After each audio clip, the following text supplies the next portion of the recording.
Citoyennes, citoyens, bonjour et bienvenue dans ce nouveau dossier de l'espace. Il y a 6 ans, nous avons consacré notre tout premier dossier de l'espace au moteur Nerva. Conçu aux États-Unis dans les années 60, il s'agissait d'un moteur nucléaire thermique destiné à la propulsion spatiale. Son développement a atteint un stade avancé avec plusieurs essais de mise à feu menés au sol. Malgré ses succès, les États-Unis ont abandonné le projet et la propulsion nucléaire thermique a été oubliée pendant quelques décennies.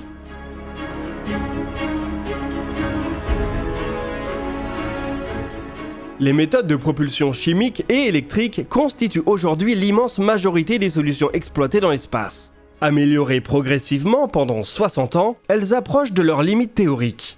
On ne fera jamais un moteur à hydrogène qui soit 2 fois plus efficace que le RS-25, ou un moteur électrique qui permette d'épousser de plusieurs tonnes, du moins pas sans une nouvelle source d'énergie.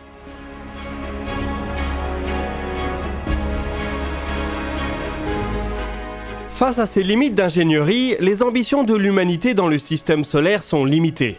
Le voyage martien et ses 6 à 8 mois de transit posent trop de dangers pour réellement envisager la mission.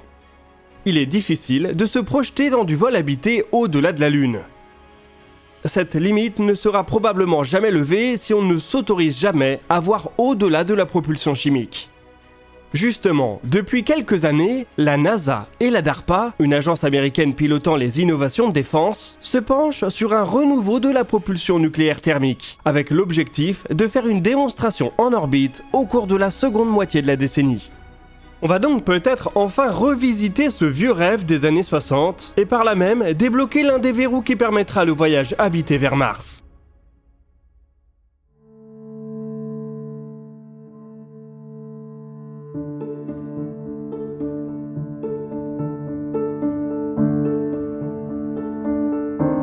Un réacteur nucléaire, comme ceux qu'on trouve dans les centrales électriques ou les sous-marins, produit une grande quantité de chaleur via des réactions contrôlées. À l'aide d'un échangeur thermique, cette chaleur est utilisée pour produire de la vapeur, laquelle va entraîner une turbine et son générateur. Et voilà comment est produite la majorité de l'électricité française.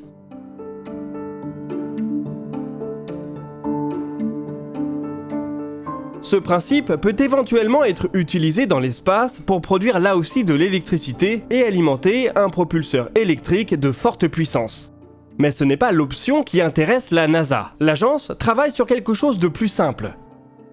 Elle souhaite exploiter un réacteur nucléaire pour chauffer directement un gaz de propulsion à des températures extrêmes. Plus un gaz est chaud, plus il monte en pression. On peut donc directement le diriger vers une tuyère pour l'expulser à grande vitesse et accélérer un vaisseau. L'architecture globale est extrêmement simple. Les performances prédites sont aussi excellentes. Une poussée forte, comparable à certains moteurs chimiques, mais une impulsion spécifique au moins doublée. Un véritable pas en avant par rapport aux méthodes de propulsion qui existent aujourd'hui.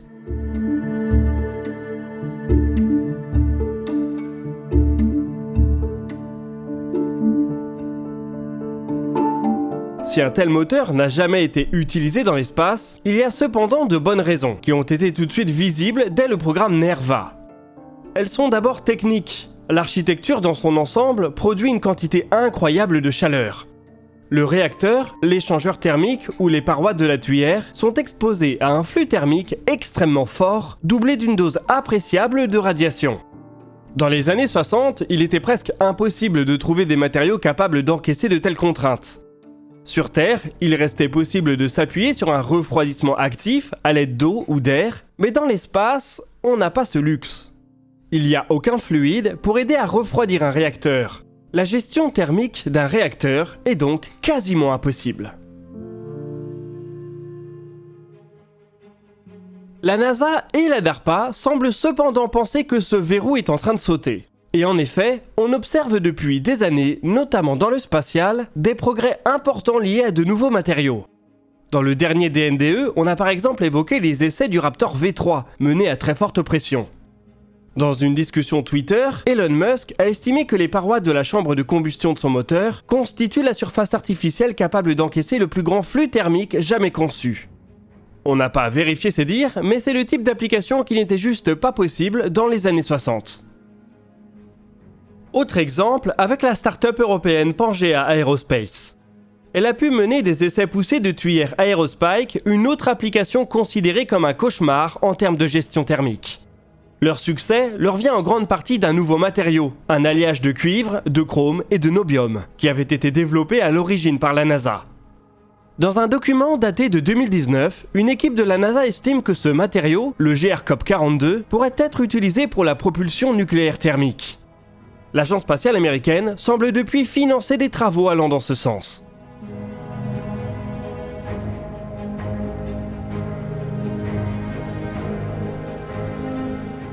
Imaginons que les problèmes de gestion thermique soient résolus, que le GRCOP42 permette de concevoir un réacteur, un échangeur thermique et une tuyère qui encaissent sans broncher des chaleurs énormes et avec un système de refroidissement minimal.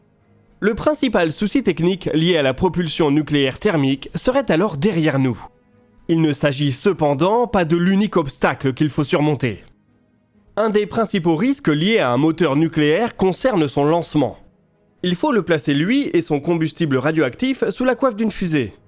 Or, les fusées explosent, ce qui présente le risque de former une sorte de bombe sale involontaire en cas d'échec du lanceur. Un tel événement serait une catastrophe industrielle, écologique et politique.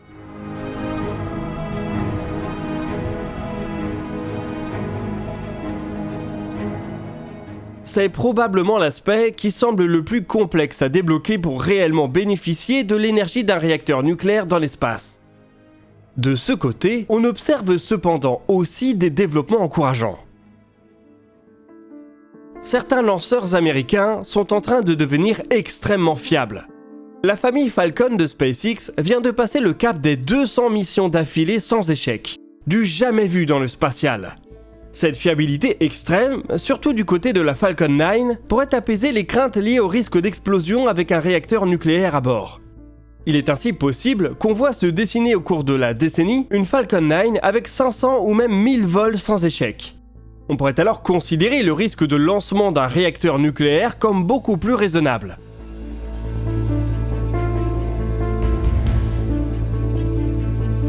En parallèle de ça, la manière dont on conçoit le combustible nucléaire est aussi en train de changer pour devenir plus sûr.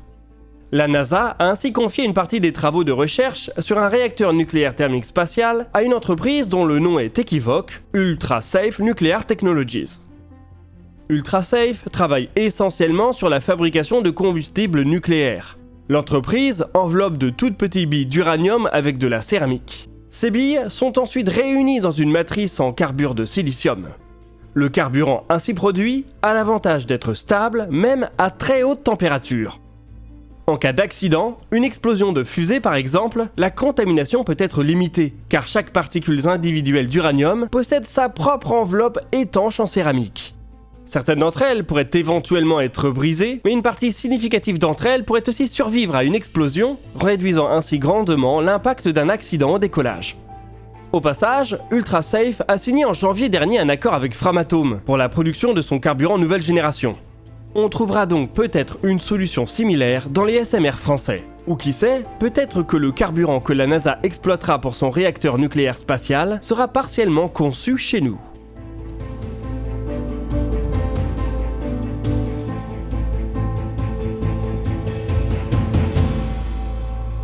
Avec une fusée à la fiabilité exemplaire comme la Falcon 9 et un carburant fissible pensé pour la sécurité comme celui d'UltraSafe, les peurs associées à l'envoi d'un réacteur en orbite deviennent moins tangibles. Elles existeront toujours sur le plan politique, mais en pratique, elles seront fortement réduites. La NASA est donc en train de passer à une phase de mise en pratique par le biais d'un contrat qu'elle a passé avec 3 entités.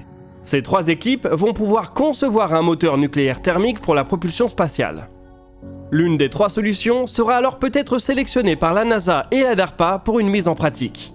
La première équipe est justement formée autour de UltraSafe Nuclear Technologies avec le soutien de Blue Origin, Framatome et Materion. La seconde regroupe General Atomics, Aerojet Rocketdyne et X-Energy, et la dernière équipe, BWX Technologies et Lockheed Martin. Jusqu'en début d'année, la NASA et la DARPA avaient des programmes distincts visant à mettre au point un moteur nucléaire pour le spatial. Ils ont été réunis en un unique programme en janvier, sous le nom de Draco. Draco doit produire un premier prototype pour un test dans l'espace en 2027. Les choses devraient donc bouger très vite. Le but est de démontrer des capacités de mobilité accrues dans l'espace cislunaire avec une ligne de mire, le voyage vers Mars.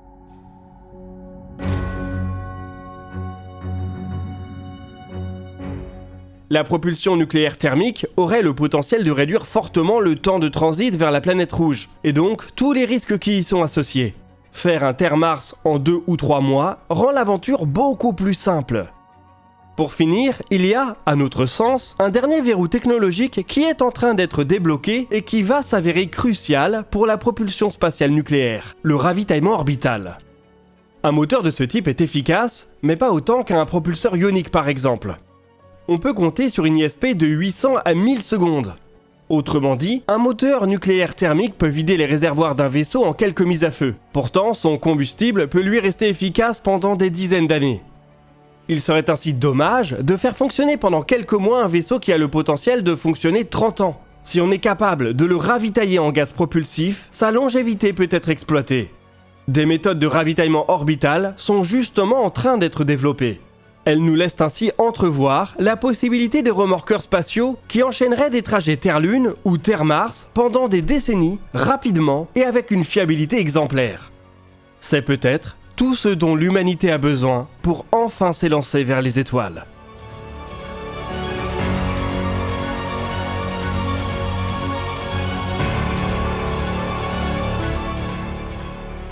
Nous voici en tout cas arrivés au bout de ce dossier de l'espace. N'hésitez pas à partager vos questions et vos remarques dans les commentaires. On y répondra dans la vidéo qui sortira le dimanche 28 mai à 17 h. Vous pouvez consulter la description pour retrouver nos sources et nos réseaux sociaux. On se donne rendez-vous la semaine prochaine pour un nouveau DNDE et d'ici là, citoyennes, citoyens, portez-vous bien.